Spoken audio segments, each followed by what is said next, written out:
नमस्कार। दिल्ली हाईकोर्ट ने कहा कि अब ज़रूरत है देश में यूनिफॉर्म सिविल कोड की और सरकार को इसके लिए कदम उठाने चाहिए। देश में एक बार फिर यूनिफॉर्म सिविल कोड समान नागरिक संहिता को लेकर बहस छिड़ गई है। यूनिफॉर्म सिविल कोड पूरे देश के लिए एक समान कानून के साथ ही देश के सभी धर्मों के लिए विवाह, तलाक, गोद लेना जैसे कानून में भी समानता प्रदान करने का प्रावधान करता है।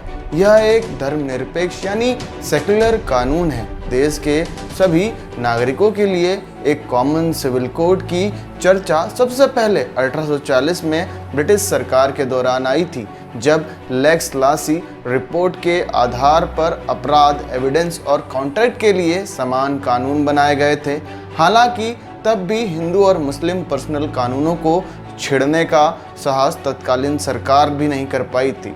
आज़ादी के बाद नीति निर्देशक तत्व यानी डायरेक्टर प्रिंसिपल DPSP के रूप में शामिल किया गया। इसका मतलब यह है कि एक आदर्श समाज बनाने के लिए सरकार को ऐसा करना चाहिए, लेकिन सरकार इसके लिए बाध्य नहीं है। यानी अगर सरकार चाहे तो इसके लिए कानून ला सकती है और इस पर कोई रोक नहीं है। भारत में यूनिफॉर्म सिविल कोड की बहस 1985 के शाहबानो केस के बाद से तेज हो गई। समय समय पर सुप्रीम कोर्ट के कई बार इस कानून पर जजमेंट भी दिए। संविधान का अनुच्छेद 44 यह कहता है कि राज्य भारत के पूरे क्षेत्र में नागरिकों के लिए यूनिफॉर्म सिविल कोड का सुनिश्चित प्रयास करेगा। अनुच्छेद 44 संविधान में मेंशन है। ये राज्य के नीति निर्देशक तत्व DPSP में से एक है। हमारे कई कानून यूनिफॉर्म सिविल कोड को फॉलो करते हैं। Indian contract act, civil procedure code, transfer of property act, evidence act, partnership act, sales of goods act.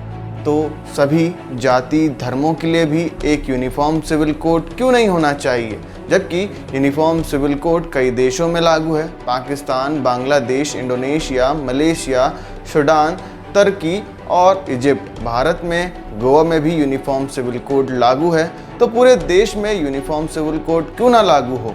फिलहाल देश में अलग अलग धर्मों के लिए अलग अलग पर्सनल लॉ है। यूनिफॉर्म सिविल कोड लागू होने से हर धर्म के लिए एक जैसा कानून आ जाएगा। हिंदू हो, मुसलमान हो या सिख, ईसाई, सबके लिए शादी, तलाक, पिता की संपत्ति जैसे मामलों पर एक तरह का कानून लागू हो जाएगा। बचपन से हमें बताया जाता है कि देश के लिए सब बराबर है। भारत एक धर्मनिरपेक्ष देश है, तो सभी धर्मों के लिए अलग अलग कानून क्यों।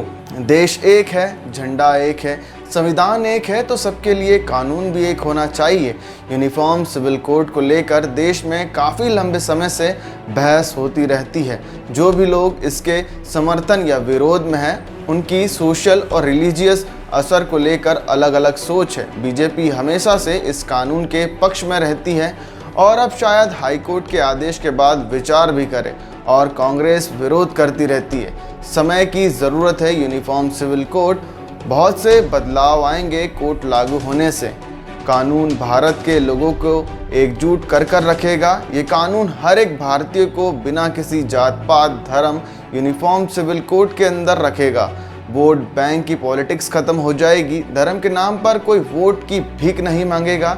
ये कोड एक मॉडर्न और प्रोग्रेसिव राष्ट्र की ओर बढ़ने की निशानी है। महिलाओं को ज़्यादा अधिकार मिलेंगे।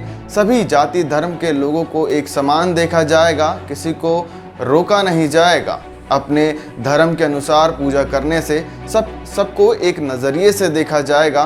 तो रियल सेकुलरिज्म है। यही तो रियल सेकुलरिज्म है। प्रकृति का नियम ही है बदलते रहना। Changes is the nature of law. Uniform civil code बिल्कुल बनना चाहिए, लेकिन वो भारत के लोकतंत्र और विभिन्नता को ध्यान में रखकर होना चाहिए। अगर आपको वीडियो अच्छी लगे तो लाइक, शेयर, सब्सक्राइब करना ना भूलिएगा।